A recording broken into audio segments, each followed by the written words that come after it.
Cool. Hello, everybody. Welcome back to the Chain Film Festival 2020. I'm David Ray, and I'm here with Jack ZULLO, director, writer, performer of My Balls on Your Supercar. Thank you so much for joining us, Jack. How's it going? It's going great. Just a little correction. I technically was not the director. I brought a friend on, Eric Michael Kochmer. He wanted to be here today, but he's having lunch with the filmmaker. Copy that. My bad, everybody. It is Eric Michael Kochmer. Yeah. Copy that. Awesome, man. Well, first of all, congratulations. Those 3 minutes were a lovely, funny bit. Cool. I personally have two questions. One, is this going to be a series? And the answer is no. Then it's two. Question number two, why not? Well, it is technically a series. There is a second My Balls on Your Supercar where I don't want to spoil it, but we got another gigantic, amazing, over $300,000 worth car. And the thing is, doing them, it's actually really easy to do them, especially living in a big city like Los Angeles. I kind of want to do one in New York as well. Mm-hmm. And, I kind of do them as it comes up and as I really feel the need to make myself laugh. So there's a second one out there, and I'd probably like to do like a few more of these. I mean, I don't think my opinion is that Super Lefty Jack doesn't just have to live putting balls on expensive cars. I think whatever Super Lefty Jack is itching for, he can go scratch, I think. Well, to your point, David, I have in my mind's eye, I have My Balls on Your Supercar special edition where I go do that at a different place. That isn't necessarily a car, but a place where a Super Lefty Jack feels the need to bring attention to his cause. Fantastic. I love the idea that I feel that Super Lefty Jack can really go anywhere. It can go any part of the country. I think Super Lefty Jack can go all over the world, really, because it's not about being in our nation's capital or being in the United States. It's just about the cause, is what I felt. Where did Super Lefty Jack come from? And when did you birth the idea of not just the short, but as like the guy? Well, I mean, obviously, I line up as a common sense liberal, I guess. Super Lefty Jack is basically me, but like just taking my most extreme outrageous thoughts and then like bringing them to life. Like I understand that we live in a world that works to a certain degree. It's pretty incredible, but that system needs to be constantly evolving and tweaking and taking care of the people who are marginalized and I don't know about evening the playing field to a certain degree, because in the end life is not fair. To proclaim that life is fair and that everyone is worth the same value, I think would be a lie. But Super Lefty Jack is kind of me on like what would be like a drunken rant in a conversation where like I'm being polarized more liberal. Like it's like if someone's like, well, I believe this is how it should be, and I'm like, well, that's a really stupid idea and that's dumb and it's based on like 19th century thought process, but you're trying to exercise that in a 21st century world. I'd sometimes get pushed further and further left. So it's like me being pushed further and further left, playing devil's advocate, really. I feel Super Jack is easily triggered this year. Yes. Well, I mean, just to go on what would be a super lefty Jack rant, it would be like you elected a failure who fails repeatedly. And is bolstered by, you're always going to find other people who are obsessed with money and feel that money is the answer and worship at the altar of money. But I've seen it happen before on a smaller scale. Eventually the con runs out and you crash and burn. And we're watching just somebody somebody's trauma. This is literally the worst trauma that in my opinion, someone like Trump could go through. Is just like losing at the most epic stage, proportionally, where your response to a pandemic has been awful. I mean, I keep telling everybody it's like this bottle of booze brought to you by my Uncle Trump, who messed up the COVID, the COVID response. So we're all getting paid unemployment. Not all of us, Yeah. but yeah. So yeah, you can see I could spin out far left, but I usually come back and land left of center and common sense. It's a good place to be, sir. On a technical level, how long to shoot that day until getting to the meat of of your cause? Well, it's a scout, obviously. So we're Right. basically combining a location scout while I'm talking to camera and riffing, and that adds to it. And in the second one, for example, I had the director Eric, who the first time he shot it, the second time one of my other friends was like, "That's amazing, I want to be a part of it." So he came as a camera guy, and they kept being like, "Well, it's okay if we don't get one."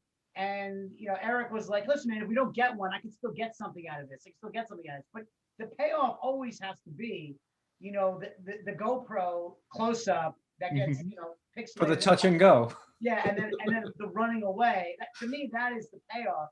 So it's about probably an hour and a half scout and shoot total. And sometimes we get in the car, we go from neighborhood to neighborhood where we would expect to find cars of that value. Right on. And also, again, apologize for not mentioning the director properly, but Eric is also the voiceover narrator for the piece. Yes. And what a great touch that was. I felt he has a great voice, and I feel like the spiel building up to just the moment was fantastic. So props to him as well. Great voice. Thanks, man. And as far as the inspiration initially, I would be remiss to say I had this idea batting around in my head. I was on the Champs-Élysées with my girlfriend Jen, and I was kind of pitching it to her. And if I could pitch something to her and she laughs and likes it, that's like when the seed has sprouted. So I was on the Champs-Élysées in, I guess this would have been 2018 in February, where like the thought, when the pitch was accepted and laughed at by Jen, the thought germinated and became a reality. Having your partner laugh at your ideas is always a good sign, because all you really need is somebody else to be in on it for to creatively move forward. Yeah, and then David, to that point about Eric and the building of it, I think that's a fun juxtaposition of me walking around being like, I'm this and that, and I'm feeling a certain way. And then it's watching through somebody else who winds up in a similar political mindset as I do. But he gets to watch it and then comment on it. And I think that hopefully gives the audience the freedom to comment on it in a way that they see fit as well. I was on board from moment one. With the style that you went for, and the just visually the style with the narration, the choosing of font. I was like, I'm in wherever you go. And then for the punchline to be just so instant and just roll credits, it was medicinal. It was just what was needed. So yeah, I appreciate it. I'm a big fan, obviously, as you can tell. Well, thank you, man. Again, it's when you do something that's as out there and weird as that. That's just really, I'm just trying to make myself laugh.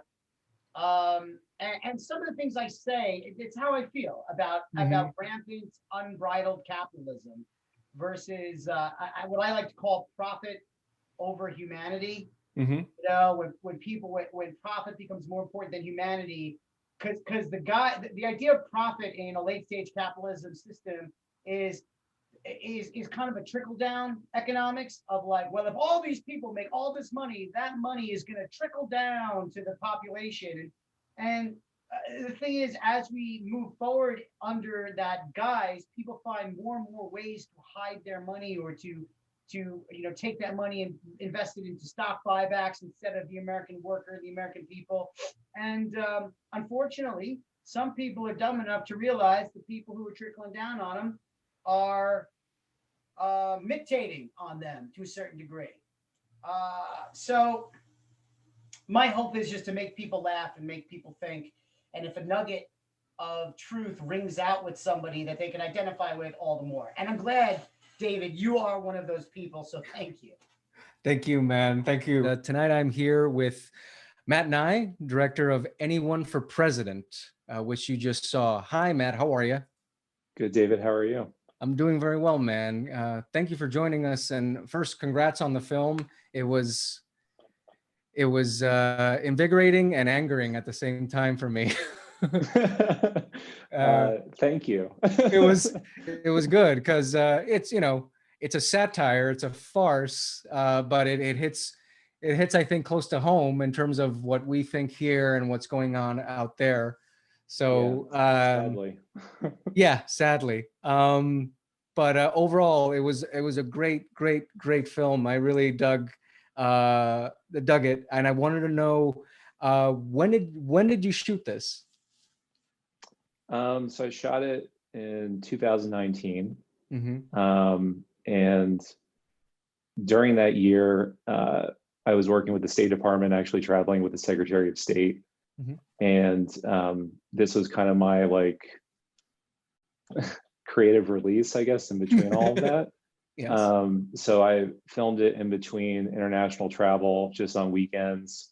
And initially I started with two improv actors who I met through a friend, and then I got together a little teaser and put out an ad basically saying that I was looking for 12 diverse actors within this piece who I kind of wanted to represent America, and met them in between my travels, and just scheduled with them, and did those shoots through the spring of 2019 up until the early summer. Copy that. Yeah, I was wondering about that because, you know, I was just like, did you do this summer?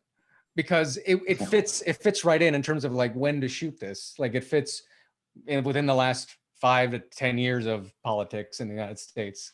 Yeah. But I was really digging all the different, like I wrote down the lines that I really loved, which was, I grow tulips in the rose garden. And the I wouldn't shave and I'd pretend to be your friend was the best in my, like, that was my favorite, most fun thing to see. I've seen it twice already. And I really dug just the pacing was great.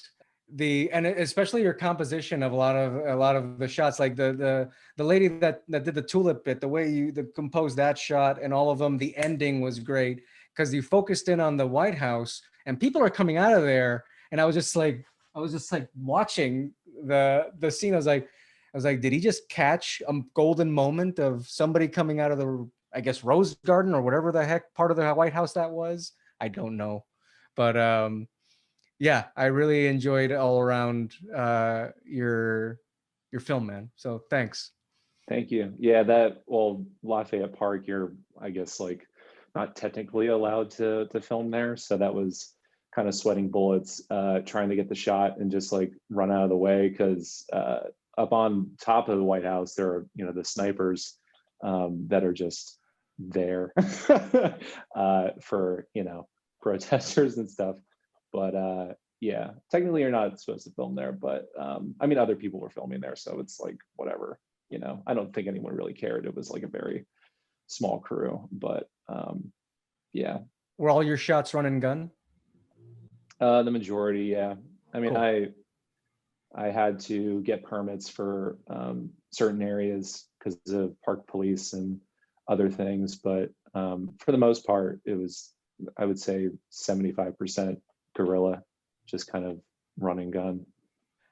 With this, now you have this under your belt, this film, are you getting a niche of shooting something else, or, once you're done promoting this one and getting it out there and getting more people to see it, are there an evolution of this, or is there already just another new fresh idea for you coming up? Yeah, so I mean, I'm thinking if I want to do another short film.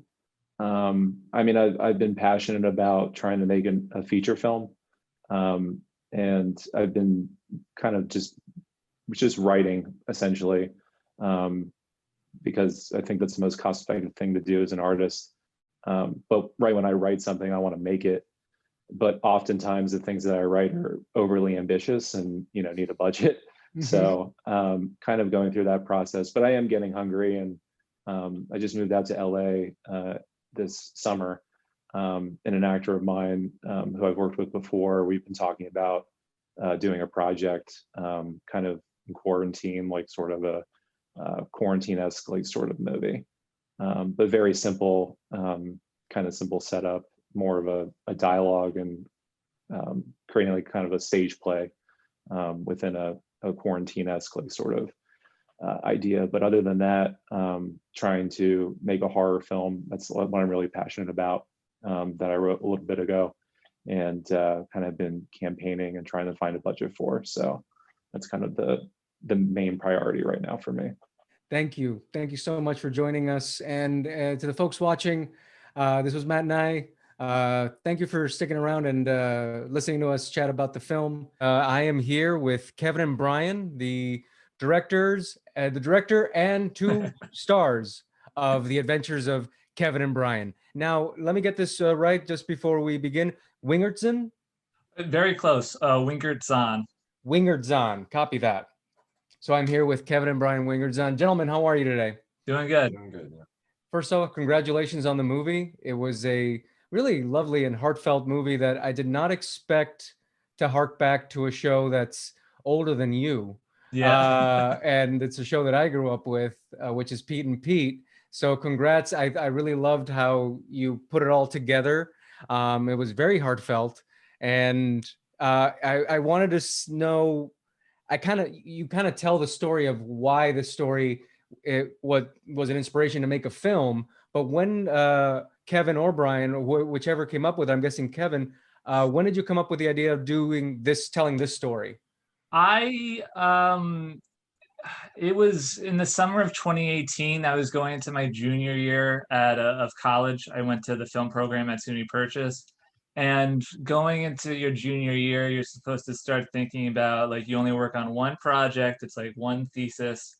And so for that summer beforehand, I was really just trying to think about what I wanted to do. And I was not really coming up with anything. And I just remembered I had a professor at Purchase when I was a freshman there, who was also very young, around your age, who liked Pete and Pete a lot also. And so we bonded over that. And he said to me, he was like, you should, like, you know, if you like this thing a lot, you should study it and just like look into it and just figure out why you like it so much. And like classic me, like whenever people give me good ideas like that, I'm like, no, I think I'm good. Thank you very much. And then just like I said, like a few years went by and I was like, yeah, that would be cool to do something like Pete and Pete. And then I just thought about like me and Brian's relationship, and just it all just came together like that.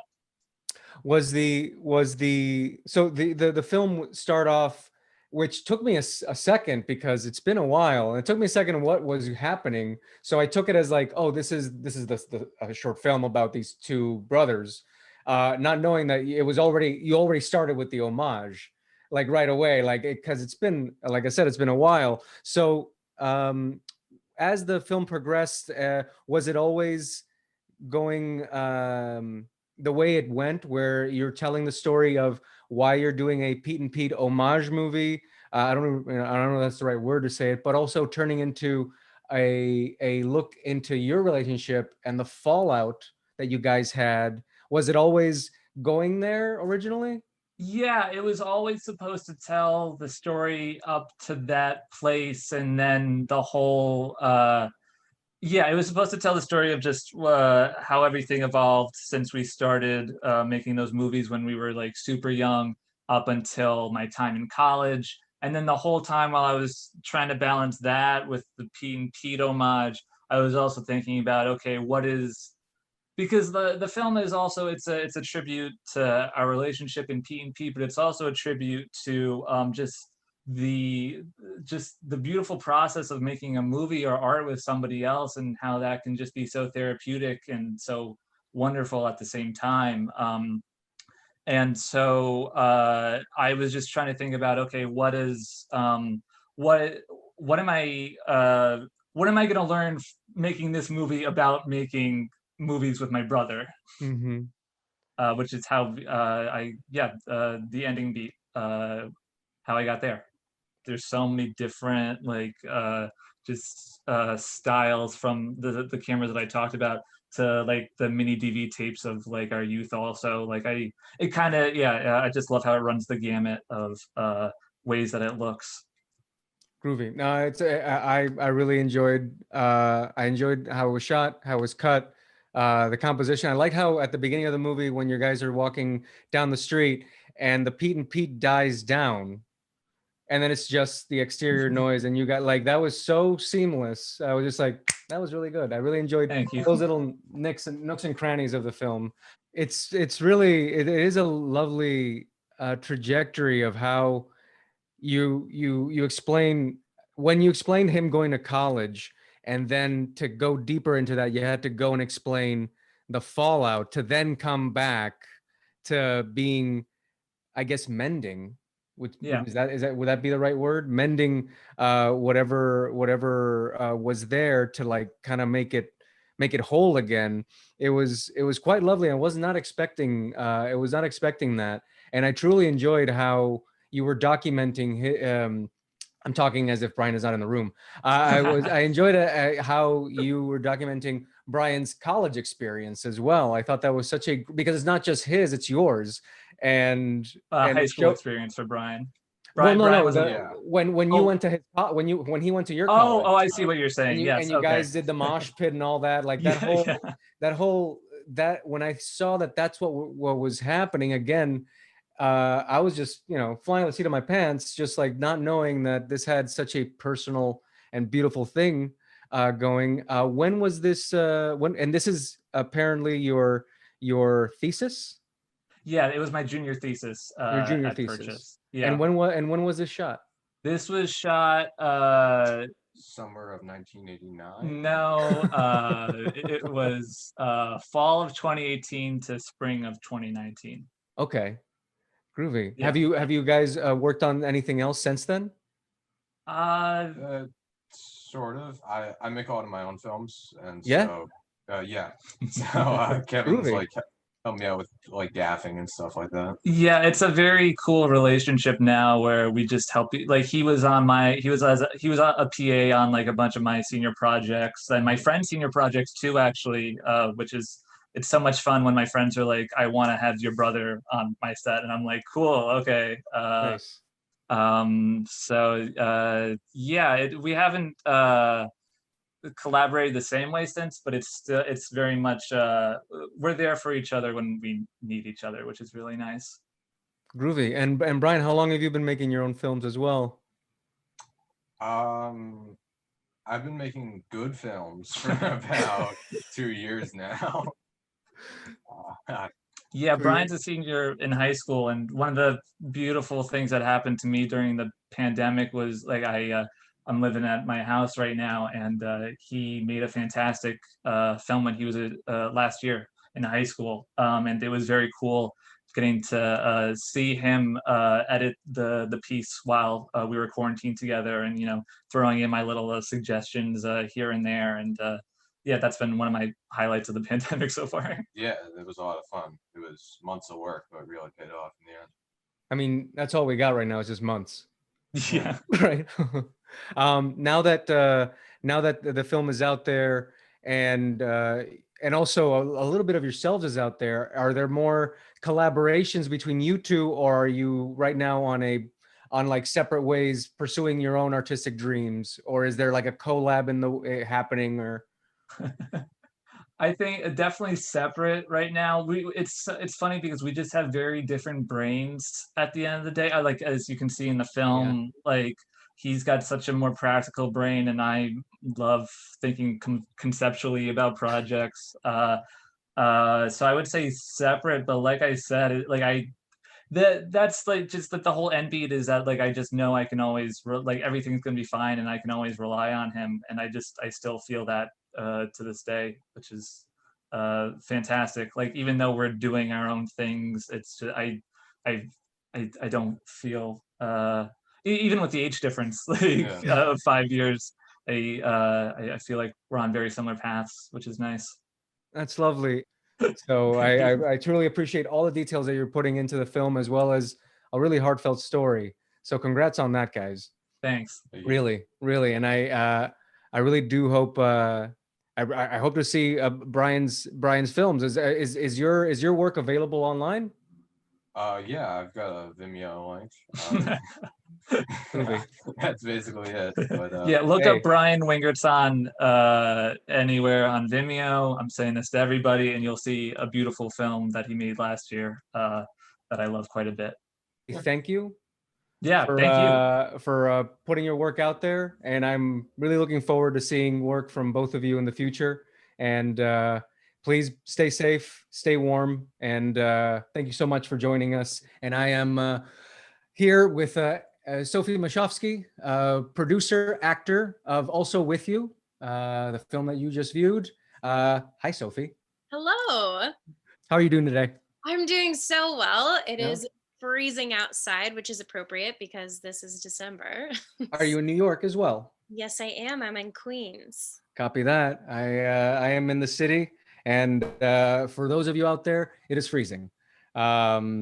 So first off, congratulations. This this was a really funny movie, and I think I don't think I know. My first impression after credits rolled was that was wholesome. I'm so glad that was your reaction. I was like, that was to put it at a base, not insulting at all, a sex comedy. It was really wholesome and cute. Yeah, we So had bravo. many moments on set where our director, Ellie Gravitt, would just be like, oh, yes, so wholesome. Thank you. It really gave those vibes. I think based on like watching it and seeing like it's a great looking film as well. Speaking as a producer actor, how'd you get behind this project? Yeah, totally. I actually am one of the co-creators as well. Ken Arpino and I wrote this together last year. We have worked together over the years at his theater company in Appomattox, Virginia. It's an immersive theater company. And when we came up with the concept of this film, we were, full disclosure, sitting on a couch at the cast party for A Gentleman's Guide to Love and Murder on our probably second, maybe third glass of wine. And we were discussing how I would be coming back that season for The Crucible. And I was like, Ken, if I'm coming back, I want to make a movie. And he was like, okay. So we sat and talked about what the community in Appomattox, Virginia would need from a movie.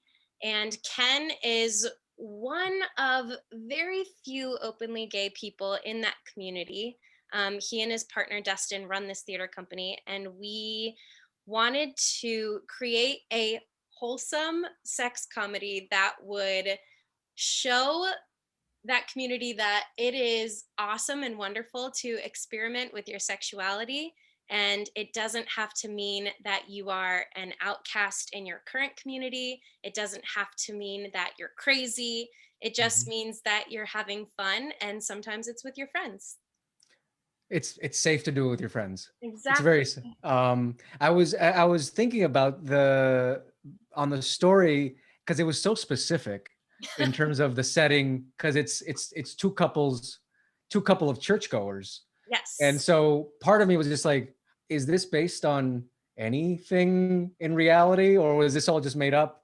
But yeah, I was wondering how much of, because it's even to the to the point of Mauve Pearson, of Mrs. Pearson. I was just like, this is so like.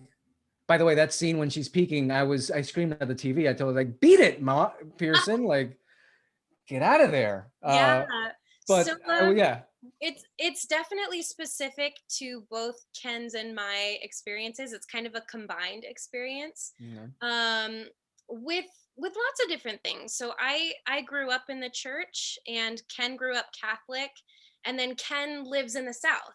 And I come from a community that if they knew half of what I thought to be true and good and wonderful, might, second guess my decisions. So we wanted to bring those thoughts together, and kind of turn it into we wanted to make Mauve a bit of a representation of certain judgments we felt from the church before, but keep her lovely. And the whole "I'll pray for you" thing, there's a whole lot of weight in those 3 words that Yes. that have a lot of connotation, especially in the South. Copy that. It was the hymns were another great touch that you guys were having there. That's too much fun because those hymns were pitch perfect. And with you as well, great cast. You guys had a lot of really good chemistry all around. It was really refreshing just how much back and forth there was. It was like effortless. It's like you guys, and is this the first time you've all worked together as Well, actors? fun fact. Mhm. So Ken and I, like I said, we had worked together a bunch at his theater. Right. At the time, his theater was doing The Crucible outside in the woods. And I was playing Abigail, and the guy, Jack Fellows, who was playing our Pace, was my John Proctor. Nice. So we were working very closely at the time. We were also roommates in cast housing, so we knew each other very well. And the people that came in from New York were our director, Ellie Gravitt, and our Addie, Amber Janai. So they were the only ones that came from the city, and the rest, we were all already working together on a play at the Oh, time. that's so great. That's so great because it's all the friendships are already there. Yeah, it was very fun to get to squeeze it all in. We shot it all in 1 week, in between performances on the weekend. So it was quite quite a busy and fun time to be together. That's awesome. That's awesome. Thanks. I think, yeah, overall, I watched it twice because just because out of just how it seemed like it's such a fine line. Or in my head, I would think this is a fine line to make a sex comedy, but it was like this could be on a network, Oh, like thanks. I thought, because it's like it's not dirty. Yeah. Me personally, I mean, it's not dirty. It speaks to everyone. I think like I think I'm just very excited in terms of if you guys came up with that. I'm very excited to what you guys as a team can come up with later. Is there any future endeavors with you or any other film projects coming up? Yeah, so it's funny. We joked when Ken and I were starting this, we wanted to create a series, and then looking at the time that I had in Virginia and what was next, we decided ultimately to make it a short film. And we joked the entire week with our director, Ellie, who was like, "This is definitely a film." We were like, "Oh yeah, and the pilot? So the pilot, are you ready to shoot this pilot this week?" So who knows what would happen with this project down the line. We wanted to leave it open-ended to make room for these characters to grow together. And I still think that would be dope. As far as projects for us, I am writing a ton right now, and in post-production for a web series that is a female-forward action comedy that will be releasing next year called The Hunted, NYCSS. And Ken is running his theater company and constantly creating new projects with his people in Virginia. And our director, Ellie Gravitt, is everyone look out for her because she's a freaking star. She's in New York, and she is also working on at least 2 or 3 projects at the moment. She is so busy and so talented. So we're making it work. A lot of happen. things are closed, but as long as creative people have a brain, then we can keep working, Amen, Sophie. That's great. That's great. Thank you, Sophie. And guys, everybody, thank you for joining us tonight. And watch more movies. Chain Film Festival 2020. I am David. We were talking to Sophie. Have a great night, everybody.